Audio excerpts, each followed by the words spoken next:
Ahora nos vamos a meter con el crecimiento y decrecimiento de funciones.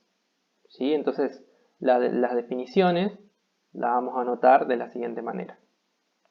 Una función se dice creciente en un intervalo del dominio si para todo x1 o x2 perteneciente a ese intervalo, si x1 es menor a x2, entonces f de x1 es menor a f de x2. Vamos a observarlo en un grafiquito. En el caso de que la función sea creciente, si yo tomo dos valores x1 y x2 en un intervalo, lo que tiene que pasar, según esta definición, es que la imagen de x2 tiene que ser mayor a la imagen de x1. Eso es lo que me está diciendo esta definición.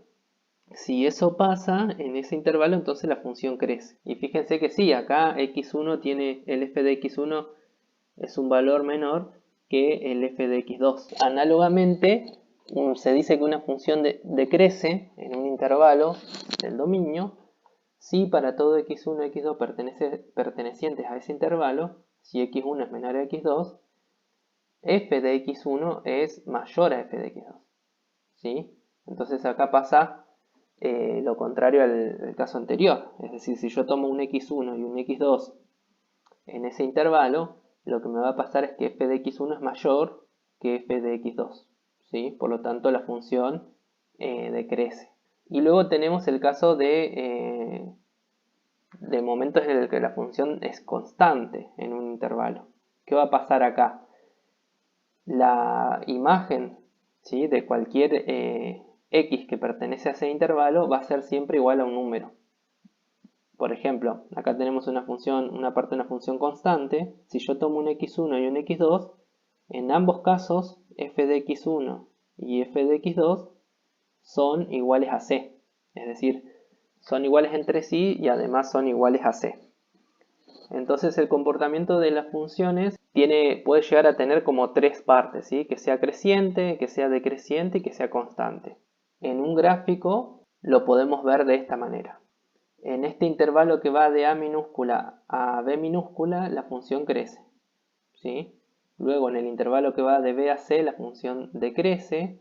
En el intervalo que va de c minúscula a d minúscula, la función crece. Y en el intervalo que va de d a e, la función es constante. Esto puede pasar en el análisis de las funciones, encontrarnos con esos tramos, donde la función tiene un intervalo de crecimiento, que yo acá puse el intervalo de a a b y de c a d, es decir, tiene dos intervalos de crecimiento. Fíjense que el intervalo de crecimiento lo tomo haciendo referencia a los valores que están sobre el eje X y lo pongo con punto y coma. Está bien, si hay dos intervalos, pongo coma, el otro intervalo, si hay tres, bueno, voy agregando la cantidad de intervalos de crecimiento que tengamos. En el caso del intervalo de decrecimiento, como es uno solo, bueno, es el que va de B a C. Y en el caso del intervalo constante, es el intervalo que va de D a E. Bueno, en este ejercicio nos vamos a meter con el análisis del dominio, la imagen, las intersecciones con los ejes y intervalo de crecimiento y decrecimiento, que es lo que venimos viendo hasta ahora, ¿sí?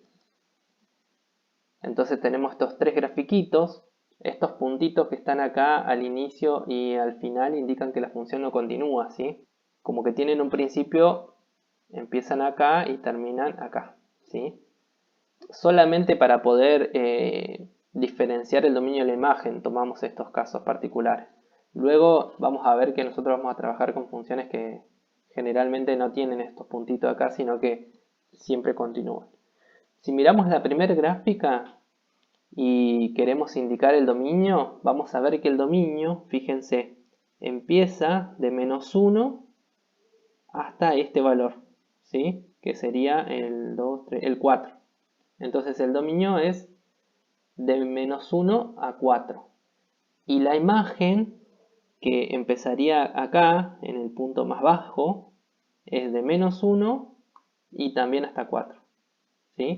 En ambos casos, tanto el dominio como la imagen coinciden por casualidad nada más, y es de -1 a 4 y la imagen de -1 a 4. Luego nos vamos a meter con las intersecciones con los ejes y los intervalos de crecimiento y de decrecimiento. Fíjense que acá las intersecciones con los ejes no está exactamente en un punto exacto, sino que está en el 2,8 antes de llegar al 3. Entonces yo le puse de 0 a 2,8. Y la intersección con el eje X pasa algo similar. Está en 1,6 y en 3,1 aproximadamente. Entonces puse las tres intersecciones acá. La primera hace referencia a la intersección con el eje Y, las otras dos hacen referencia a la intersección con el eje X. Ahora, en el caso del intervalo de crecimiento, nosotros vamos a ver que hay dos intervalos de crecimiento. Hay un intervalo que va de -1 a 1, donde la función crece en ese tramo, y hay otro intervalo que va de 2 a 4, donde la función también crece. Entonces tenemos esos dos intervalos de crecimiento. Y entonces vamos a notar que el intervalo del crecimiento es de -1 a 1, de 2 a 4. Y luego tenemos un intervalito de decrecimiento, que es el intervalito que está entre 1 y 2. Entonces en ese tramo de 1 a 2 la función, fíjense que decrece. Entonces el intervalo de decrecimiento es de 1 a 2. Queda este ejercicio B para hacer de tarea. ¿Sí? Yo voy a hacer el C y les dejo a ustedes para que hagan el B. En el caso del C, observen que el dominio empieza en este valor, en el -3, ¿sí? Y se extiende hasta el 3. Es decir, los valores que toma la función en X son de -3 a 3. Entonces anotamos que el dominio es de -3 a 3. Y la imagen, fíjense que va desde -2 hasta 2. Los cortes con los ejes, acá pasa por el 0, 0 la función. Coincide acá el corte con el eje X y el eje Y, que es el 0, 0. Y después tiene otros dos cortes en el eje X, en el -2, 0 y en el 2, 0. Acá sí estaba exacto el corte. Luego tenemos el intervalo de crecimiento y el intervalo de decrecimiento. El intervalo de crecimiento va de -2 a -1, que es este tramito, y de 1 a 2, que es este otro tramito donde la función crece. Y luego tiene, fíjense, 1, 2, 3 tramos donde la función decrece, ¿sí? Que es de -3 a -2, de -1 a 1 y de 2 a 3. Siempre voy a mirar el gráfico de izquierda a derecha. Bueno, les dejo ese ejercicio de tarea. Si quieren pueden pausar el video y hacerlo. Luego tenemos los conjuntos de positividad y negatividad, o los intervalos de positividad y negatividad, que también son importantes en el análisis de las funciones. Entonces, decimos que f es positiva en un intervalo abierto I si la imagen de todos los elementos del intervalo I es positiva. Y lo vamos a anotar simbólicamente como C más es igual al conjunto de los X pertenecientes al dominio de f, tal que la imagen, que es f de X, es mayor a 0. Si yo tomo esta función, ¿en qué momento es la función, para qué valores de X del dominio la imagen es positiva? En este tramo, estoy marcando acá con el puntero del mouse, la imagen es positiva, es decir, está por encima del eje de las X. Y fíjense que en este otro tramito también. Entonces hay dos intervalos, por lo tanto el conjunto de positividad está formado por esos dos intervalos. Entonces tenemos el intervalo que va de -3 a 0, donde la función tiene imagen positiva, y el otro intervalo es de 3 a más infinito. Acá sí puedo poner unión de intervalos, cosa que no podía poner en el crecimiento y decrecimiento. Análogamente vamos a definir el intervalo de negatividad, ¿sí? ¿Cuál es el intervalo de negatividad? Bueno, es el conjunto C- de los X pertenecientes al dominio tal que f de X es menor a 0. Entonces, si miramos la gráfica anterior, vamos a ver que este tramo de la función tiene imagen negativa, y también este otro tramo tiene imagen negativa, es decir, la función en esos dos intervalos se encuentra por debajo del eje de las X. Yo los marco acá para que vean que de menos infinito a -3, que es este tramo, y la función obviamente continúa, y en este intervalo que va desde 0 a 3, son los dos conjuntos de negatividad, de menos infinito a -3 y de 0 a 3. ¿Está bien? Máximos y mínimos locales de una función. Acá tenemos la definición de máximo local, el valor de una función f de a es máximo local de f si f de a es mayor o igual a f de x para todo x en algún intervalo que contenga a. Esa es la definición. Ahora vamos a ver cómo sería esto gráficamente. Fíjense que bueno, toda función, en este caso es un gráfico que está realizado sin necesidad de marcar una fórmula, o sea, vamos a mirar solamente el gráfico. Y en 1 la función tiene un máximo, es decir, como que alcanza un punto máximo y cumple con la definición. ¿Cuál sería ese f de a? Bueno, sería ese f de 1, donde la función tiene un máximo. Pero también tiene un máximo acá, en f de 4, ¿sí? Entonces la función viene creciendo hasta ese punto y luego decrece. Por lo tanto, este es un máximo. Lo mismo pasa acá, la función crece hasta 4 y luego decrece. Antes vamos a decir que tiene un máximo local en x igual a 1, que es este valor de acá, y en x igual a 4. Análogamente vamos a definir un mínimo local, ¿sí? El valor de una función f de a es un mínimo local de f si f de a es menor o igual a f de x, para todo x en algún intervalo que contenga a. Y si miramos esta gráfica tenemos dos mínimos locales, uno que está en 3 y otro que está en 5. Acá lo que va a pasar es que la función decrece hasta ese punto y luego crece, entonces alcanza un mínimo.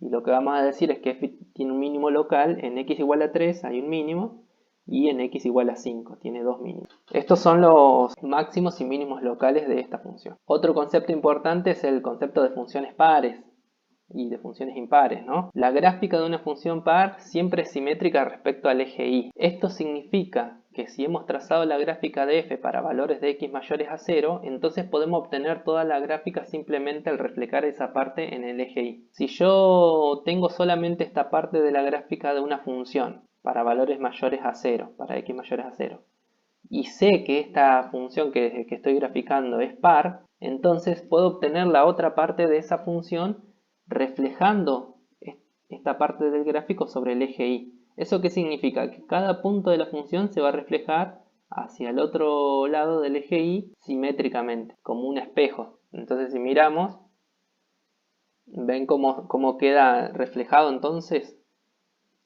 teníamos esa parte y hago un reflejo sobre el eje y obtengo la otra parte de la función. Y analíticamente vamos a decir que una función es par si f de x es igual a f de menos x para toda x perteneciente en el dominio de f. Que es la siguiente, ¿no? Si yo tomo un x positivo, si la función es par, ese f de x tiene que ser igual al f de menos x. Bueno, esa es la definición de paridad de una función. Y bueno, el concepto de las funciones impares. La gráfica de una función impar es simétrica respecto al origen de coordenadas. Esto es un poco distinto a lo que veíamos anteriormente porque la simetría es respecto de un punto, que es el origen de coordenadas. La simetría de las funciones par era respecto a una recta. Si tenemos este tramo de la función y sabemos que es una función impar, lo que dice acá es que lo que está graficado en el primer cuadrante se refleja en el tercero y lo que está graficado en el segundo se refleja en el cuarto. Como acá yo tengo una parte de una función que está en el primer cuadrante, esta parte se va a reflejar en el tercer cuadrante, que sería este de acá. ¿Eso qué significa? Que si yo agarro un punto de la función, como este que estoy marcando acá, supónganse que es el 1, 1, ese punto se va a reflejar por medio del origen de coordenadas en el tercer cuadrante. ¿Sí? Es decir, como que hago una proyección de ese punto pasando por el origen de coordenadas y voy a obtener otro punto en el tercer cuadrante por donde la función tiene que pasar, ¿sí? Y así puedo hacer con todos los puntos. Si yo tomo otro segundo punto y lo reflejo, voy a obtener otro punto. Solamente reflejé un punto para que se vea cómo debe ser la reflexión. Y ahí obtengo la otra parte de la función. Analíticamente vamos a decir que f es impar si f de x es igual a menos f de menos x para toda x en el dominio, que es justamente esto que yo les mostré acá. También puede pasar que una función no sea ni par ni impar. Cuando la función sea par o impar, lo vamos a justificar gráficamente a través de la simetría. Y cuando no lo sea, porque hay funciones que no son ni pares ni impares, vamos a dar contraejemplos. Entonces, ¿cómo se ve eso en un ejemplo concreto? Vamos a poner esos tres ejemplos. Para ayudarnos un poco vamos a mostrar los gráficos de cada una. ¿Sí? Por ejemplo, esta es una función del estilo cuadrática cuya gráfica es esta que aparece acá. Si uno analiza el tema de la simetría, simétrica respecto al origen no es. ¿Por qué? Porque este punto se tendría que reflejar respecto al origen acá. Es decir, la función tendría que tener otro corte acá en el lado de los negativos. No es simétrica respecto al origen. Por lo tanto, no es impar. Ahora, ¿qué pasa con la paridad? Es simétrica respecto del eje y. Y lo que tendría que pasar es que cada punto de esta rama, por ejemplo, de la función, se refleje respecto del eje y. Y fíjense que eso sí pasa, porque si yo tomo este punto, se refleja en el lado izquierdo, es decir, en el segundo cuadrante. Si tomo este punto, lo mismo, y así con todos. Por lo tanto, esta función es par. Algunos lo que suelen decir es que si yo tengo esta función graficada en una hoja de papel y doblo la hoja por el eje y, entonces estas dos ramas tienen que coincidir, estas dos partes de la función. Y eso es lo que sucede en las funciones pares, ¿no? Entonces vamos a decir que es par porque observamos que la gráfica de la función de f es simétrica respecto al eje y. Ahora, ¿qué pasa con esta función que es una función exponencial?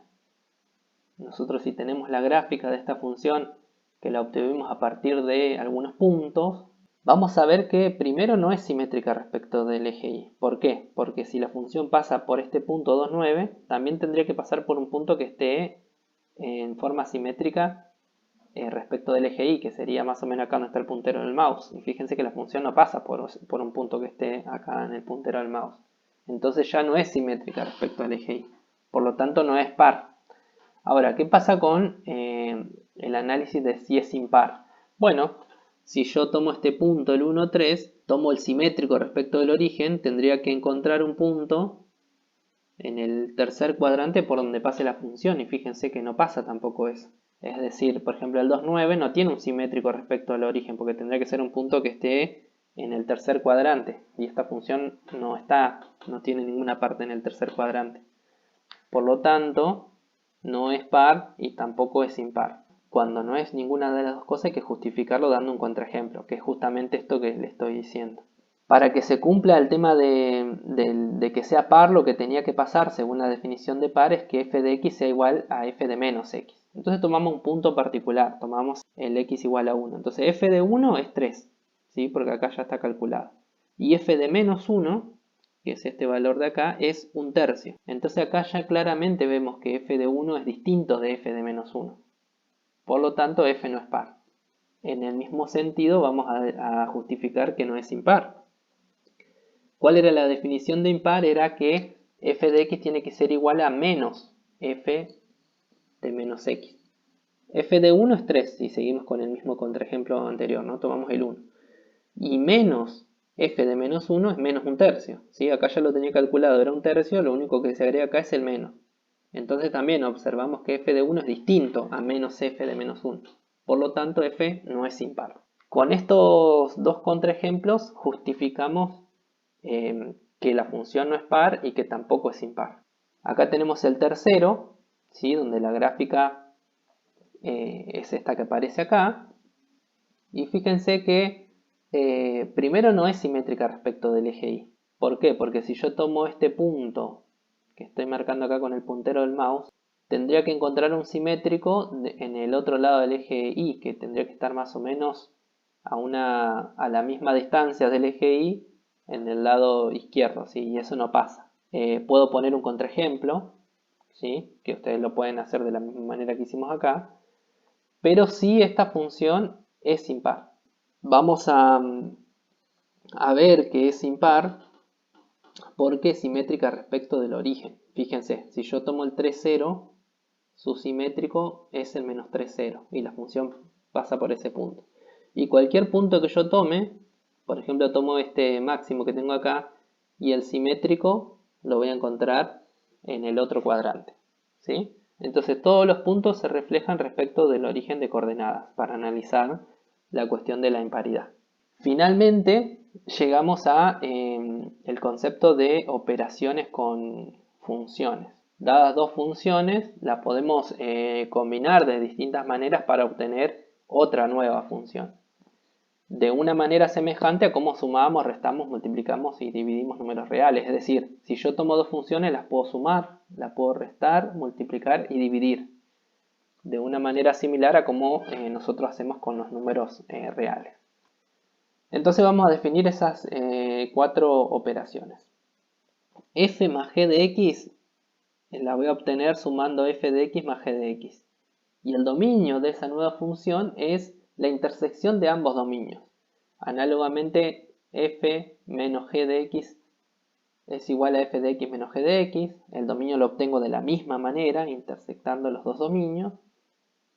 Tengo el producto de dos funciones y lo voy a obtener haciendo f de x por g de x. Y el dominio es la intersección de los dominios.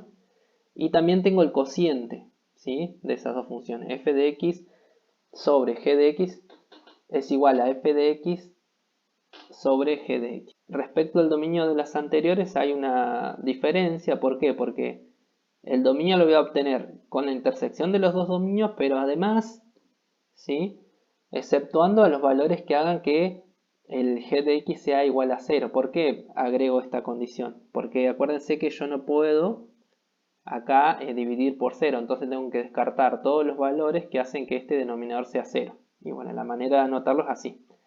Ahora vamos a ver en un ejemplo concreto cómo es este cálculo de operaciones entre funciones.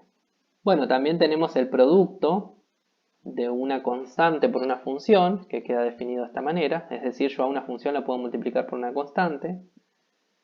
¿Está bien? Y acá en este caso el dominio no cambia, ¿sí? Acá hay que poner el dominio de C por G es igual al dominio de G. Acá habría que agregarle G. Yo le puse F, pero está mal. Algunos ejemplos. Supónganse que tenemos estas dos funciones y queremos hallar F más G, F menos G, F por G y F sobre G. Lo primero que vamos a hacer es encontrar el dominio de cada una de ellas. Porque acuérdense que tengo que después intersectar estos dos dominios. Fíjense que el dominio de la primera función son todos los valores de x para los cuales este denominador no se anula. Hay un solo valor que hace que este denominador sea 0, que es el 3. Entonces el dominio son todos los reales menos el 3, o otra manera de anotar eso mismo es como intervalo, de menos infinito a 3, unión de 3 a más infinito. El dominio de esta función g, los valores de x mayores o iguales a menos 1, ¿sí? Y lo anoto de manera de intervalo de menos 1 a más infinito. Y acá tomo corchete porque estoy tomando al menos 1. Quiere decir que está incluido en el dominio al menos 1. Para hacer f más g, f menos g, f por g y también f sobre g voy a necesitar la intersección de esos dos dominios, es decir, la intersección de estos dos conjuntos. Representamos esos dos conjuntos acá en la recta real. Vamos a ver que el primer conjunto, que es de menos infinito a 3 y de 3 a más infinito, es toda la recta exceptuando el 3. Entonces pongo paréntesis en el 3 para que no lo tome. Y luego represento el otro conjunto de menos 1 a más infinito de esta manera. Y lo que esté pintado con dos colores es la intersección de esos dominios. En este caso fíjense que de menos 1 a más infinito es lo que queda pintado de verde y de naranja. Por lo tanto, la intersección de estos dos dominios, tanto de la intersección de dominio de f con el dominio de g, termina siendo de menos 1 a 3, porque acuérdense que acá el 3 estaba exceptuado, y de 3 a más infinito. Por lo tanto, el dominio de f más g, de f menos g y de f por g es de menos 1 a 3 y de 3 más infinito. El de f sobre g tiene una consideración especial que la vamos a analizar ahora. Ya conociendo el dominio de f intersección dominio de g, vamos a hacer la suma, la resta y el producto. La suma, por definición, f más g de x es igual a f de x más g de x. Entonces, lo único que hago es poner la expresión de f y le sumo la expresión de g. Llegamos a alguna expresión que se puedan simplificar algunos factores o se puedan agrupar, se hace. Si no se puede, queda tal cual está, así expresado, ¿sí? Y bueno, el dominio de esta f más g, como habíamos dicho, es de menos 1 a 3 y de 3 más infinito. Análogamente tenemos la resta de funciones, f de x menos g de x. Lo mismo, pongo f de x y le resto g de x. Si hay algo que se pueda simplificar o que se pueda agrupar, se hace, si no, queda expresado. El dominio se repite con el anterior porque ya lo habíamos calculado. Acá sí, fíjense que el producto de estas dos funciones, f por g, que yo acá lo escribí, f producto g multiplicado por g, y acá los pude agrupar un poco, entonces puse un solo numerador y bueno, un solo denominador. Siempre que eso se pueda hacer, se hace sin que se genere una expresión más compleja, así siempre vamos a tratar de simplificar las expresiones para que queden de una manera más compacta. Y bueno, y el dominio del producto de funciones es la intersección del dominio de f con el dominio de g, que en los tres casos es el mismo. Ahora nos vamos a meter con el cociente, que ahí ya es un poco distinto a los anteriores. ¿Por qué? Primero porque el dominio tiene una consideración específica, y bueno, y segundo porque a veces el cociente también se puede reacomodar para que quede de una manera más compacta, f de x dividido g de x, entonces acá puse f de x y acá g de x, y luego lo expresé de esta manera. Yo lo puedo expresar de esta manera, ¿por qué? Porque si yo escribo esta expresión 2 sobre x menos 3 dividido raíz de x más 1, si quieren acá le pueden agregar un 1 abajo, entonces lo que tengo que hacer es multiplicar este 2 con este 1 que estaría acá abajo y obtengo este 2, y estos dos del medio, estos dos factores del medio, y me quedan acá abajo. Acá, ¿cuál es el dominio? Y el dominio era este que teníamos anteriormente, la intersección de los dos dominios, pero tengo que ver si hay algún valor que haga que la g de x, que es esta raíz de x más 1, sea 0. Y fíjense que sí, hay un valor, el menos 1. El menos 1 más 1 hace que este denominador se me haga 0, ¿sí? Que es lo mismo acá en este caso. Entonces tengo que descartar del dominio de la intersección ese valor. ¿Cómo hago para descartarlo? Le pongo paréntesis. Como acá yo lo venía considerando porque tenía corchete, acá lo tengo que descartar y entonces le pongo paréntesis. Por lo tanto, el dominio del cociente es de menos 1 a 3, unión de 3 a más infinito. Y la diferencia con el dominio de las operaciones anteriores es que no toma al menos 1. Hay algunos ejercicios como para también reforzar el concepto de evaluación de una función. Por ejemplo, f más g evaluada en 8, f por g evaluada en 8 y f sobre g evaluada en 0. Como esta es una nueva función f más g, que es esta expresión, yo puedo evaluarla en cualquier número que pertenezca al dominio. Si yo quisiera calcular f más g evaluada en 8, lo que tengo que hacer es agarrar esta función de acá y reemplazar en el lugar de x el 8. Y eso me da 17 quintos. De la misma manera, si quiero hacer esta función f por g evaluada en 8, bueno, acá yo les dejo un ejercicio que es f por g evaluada en 4, para que ustedes hagan, y el de 8 también háganlo porque no lo hago yo acá, pero sí voy a hacer f sobre g evaluada en 0. ¿Sí? ¿Qué significa? Que esta función reemplazo los x por 0, y al hacer las cuentas fíjense que me queda 0 más 3 es 3, 0 más 1 1, me queda 2 tercios. Finalmente tenemos el concepto de composición de funciones, que es un concepto súper importante en esta parte de funciones. Dice, bueno, ahora consideremos una forma muy importante de combinar funciones para obtener una nueva función. Supongamos que tenemos estas dos funciones, f de x que es raíz de x y g de x que es x cuadrado más 1. Yo puedo combinar estas funciones para definir una nueva función h. De la siguiente manera la voy a combinar. A f la evalúo en g de x, como g de x era esta expresión x cuadrado más 1, lo que tengo que hacer es en el lugar de la x acá reemplazar por x cuadrado más 1. Entonces obtengo una nueva función que es raíz de x cuadrado más 1, que la obtengo de reemplazar la función g de x en el lugar de la x. Esta nueva operación con funciones es una nueva operación, ¿sí? Que no tiene que ver ni con la suma, ni con la resta, ni con el producto, ni con el cociente. Entonces es un poco nueva la presentación y a veces no es tan fácil de entender, por lo tanto hay que prestarle mucha atención y vamos a definirla. Entonces, dadas dos funciones f y g, la función compuesta f con g, o también llamada composición f y g, está definida de esta manera. Fíjense que acá incorporamos un nuevo símbolo, que es este circulito, para anotar esta nueva operación. Y está definida como f compuesta con g de x es igual a f evaluada en g de x. Tengo una nueva función que se obtiene de esta manera.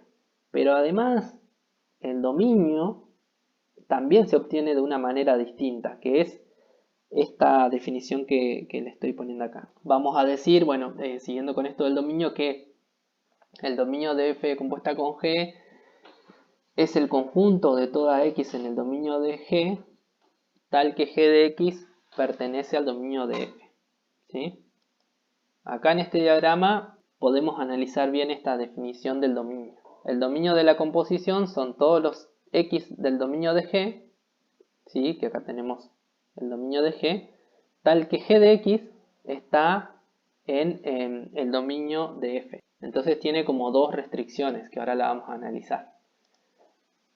Nosotros teníamos este ejemplo anterior. Ahora, ¿cómo calculo el dominio? Bueno, siguiendo la definición de dominio voy a necesitar, por un lado, calcular el dominio de f, que como es una función raíz cuadrada de x, vale para todo x mayor o igual a 0, entonces es de 0 más infinito. Por otro lado voy a necesitar el dominio de g, que como es una expresión polinómica, una función cuadrática, son todos los reales. Con estos dos dominios voy a calcular el dominio de esta composición. ¿Cómo lo hago? Bueno, primero copio la definición de dominio que está en la definición anterior, que dice que el dominio de la composición son los x pertenecientes al dominio de g, es decir, son los x pertenecientes a los reales, porque el dominio de g son los reales, tal que g de x pertenece al dominio de f. Si traducimos esto, que está simbólicamente a los conjuntos que ya tenemos identificados, nos va a quedar esta definición. Son los x pertenecientes a los reales. ¿Por qué los reales? Porque el dominio de g son los reales. Tal que g de x, porque fíjense que esto es g de x cuadrado más 1, pertenece a el dominio de f, que el dominio de f es de 0 más infinito. ¿Cómo obtengo el dominio de g? A partir de estas dos condiciones. Por un lado, los x pertenecen a los reales, y por otro lado, son los x tales que x cuadrado más 1 pertenece a 0 más infinito. Y fíjense que esta expresión siempre, para cualquier valor de x, va a cumplir esta condición. ¿Por qué? Porque cualquier número que yo ponga acá en x, por ejemplo el menos 1, puede ser negativo, puede ser positivo. Al elevarlo al cuadrado se me transforma en un número positivo, y si le sumo 1, siempre va a pertenecer a este intervalo. Por lo tanto, la conclusión de esta partecita que está expresada acá también son los reales. El dominio de la composición son los x pertenecientes a los reales, tal que x pertenece a los reales. Por lo tanto, el dominio de esta composición son los reales. Ahora, ¿cómo yo puedo hacer para chequear si esto está bien o mal? Bueno, una manera es venir acá a la composición y ver si tiene sentido este dominio. Es decir, lo que me está diciendo es que esta función vale para cualquier x real. Entonces uno puede ingresar un valor acá, cualquier valor real, y debería poder calcular la raíz cuadrada. Y fíjense que sí, si yo pongo valores positivos, negativos, 0, lo elevo al cuadrado y le sumo 1, me va a dar siempre algo positivo al cual voy a poder calcular la raíz. Teniendo en cuenta el ejemplo anterior, realizar la composición g compuesta con f, hallar su dominio y comparar. ¿Qué me está pidiendo este ejercicio? Es que haga la composición al revés. En vez de hacer f compuesta con g, que haga g compuesta con f. Y después compare si me da el mismo resultado para analizar si es conmutativa la composición. ¿Por qué analizamos esto? Porque fíjense que en la suma es indistinto sumar f más g de x o g de x más f de x, porque la suma es conmutativa, pero en la composición eso no sucede, ¿sí? Sucede algo distinto. Entonces ustedes hagan esa tarea ahora de hacer g compuesta con f y compararla con el resultado que obtuvimos recién. Vamos a hacer un ejercicio más. Entonces tenemos estas dos funciones. Una es una función lineal, un polinomio de grado 1. El dominio son todos los reales, y acá tenemos otro dominio que va de menos 1 más infinito. Son funciones similares a las que veníamos trabajando. Si hacemos la composición, g compuesta con f, eso significa que a g la tengo que evaluar en f de x. ¿Quién es f de x? Bueno, x menos 3. ¿Qué significa esto? Que en el lugar donde está la x yo tengo que reemplazarlo por x menos 3. ¿Qué es lo que hago acá? En el lugar de la x reemplacé por x menos 3, entonces me queda x menos 3 más 1. Y luego agrupé el menos 3 más 1 y me dio menos 2. Entonces la composición g compuesta con f es raíz de x menos 2. Ahora vamos a ver qué pasa con el dominio. Para ver el dominio de la composición, primero necesito saber cuál es el dominio de f, que acá son los reales. Necesito saber cuál es el dominio de G, que acá es de menos 1 a más infinito. Y ahora vamos a definir el dominio de la composición. De esta manera, ¿sí? Tal cual estaba en la definición. Como acá estoy haciendo la composición inversa, estoy haciendo G compuesta con F, estos van a quedar cambiados, ¿sí? De acuerdo a la definición que teníamos anteriormente. Entonces vamos a decir que son los X pertenecientes al dominio de F. ¿Quién es el dominio de F? Los reales. Entonces en vez de poner dominio de F acá abajo, pongo los reales. Tal que f de x, que f de x es x menos 3, pertenece a el dominio de G, que es de menos 1 a más infinito. En este renglón lo único que hice fue reemplazar el dominio de f, f de x y el dominio de G, que son todos datos ya conocidos. ¿Para qué valores de x? X menos 3 pertenece al intervalo de menos 1 a más infinito. Entonces acá tengo que hacer un cálculo auxiliar. ¿Por qué? ¿Qué significa que x menos 3 pertenece a menos 1 más infinito? Significa que x menos 3 tiene que ser mayor o igual a menos 1. Y si yo despejo de acá el x, me queda que x tiene que ser mayor o igual a 2. Por lo tanto, este planteo que está acá, que son los x tales que x menos 3 pertenece a menos 1 más infinito, me arroja este intervalo. ¿Cómo queda definido el dominio de G compuesta con F? Por un lado, los x pertenecientes a los reales, tal que x pertenece a 2 más infinito. Entonces, de estas dos condiciones voy a obtener el dominio de la composición. El dominio es de 2 a más infinito. Ahora, si queremos verificar a ver si está bien este dominio, podemos venir acá y decir, bueno, a ver, el 2, por ejemplo, ¿está en el dominio? Sí, porque 2 menos 2 es 0 y puedo calcular a la raíz de 2. El 3, el 4, el 5,1, qué sé yo. Es una manera de verificar si ese dominio por lo menos está a primera instancia bien calculado. Vimos la composición, cómo se hace para obtener de dos funciones sencillas una función un poco más compleja. Y ahora vamos a ir como en el paso a la inversa, ¿sí? Si tengo una función compleja, ¿cómo hago para descomponerla en dos funciones más sencillas? En este caso, por ejemplo, tenemos esta función f mayúscula, que es la raíz cúbica de x cuadrado más 9. Y yo lo que quiero hacer es encontrar dos funciones f y g, tal que la composición me dé esta función. Voy a la inversa, recuerden. Es como que si alguien hizo la composición y me dio esta función y nosotros tenemos que descubrir cuáles eran las f y las g. Si yo defino a f como la raíz de x y a g de x como x cuadrado más 9, es decir, a g de x lo tomo como todo lo que está acá dentro de la raíz, cuando yo haga la composición de estas dos funciones que definí ahora, voy a obtener esta f, ¿sí? Y eso es lo que justamente me está pidiendo el ejercicio. Vamos a verificar y ver si eso es cierto. Partimos de la composición, utilizamos acá la definición. ¿Quién es g de x? Bueno, es x cuadrado más 9. ¿Y cómo hago para aplicarle f? Bueno, acá en el lugar de la x tengo que reemplazarlo por x cuadrado más 9. Y obtuve, fíjense, la raíz cúbica de x cuadrado más 9, que era f de x. No hay una única manera de encontrar esta f y esta g. Hay otras dos soluciones. Yo acá les pongo una más. Donde yo puedo tomar a f de x como raíz cúbica de x más 9 y a g de x como x cuadrado. Si ustedes hacen la composición de estas dos funciones, también van a obtener esta. Bueno, y con esto llegamos al final de esta parte. Luego seguimos con otros videos para profundizar un poco más el análisis de la función. Recuerden empezar a hacer los ejercicios del trabajo práctico, de hacer las tareas que yo les dejo planteada acá. Y cualquier consulta o duda, están las clases de consulta, ¿sí? Para que puedan venir a preguntar. Muchas gracias.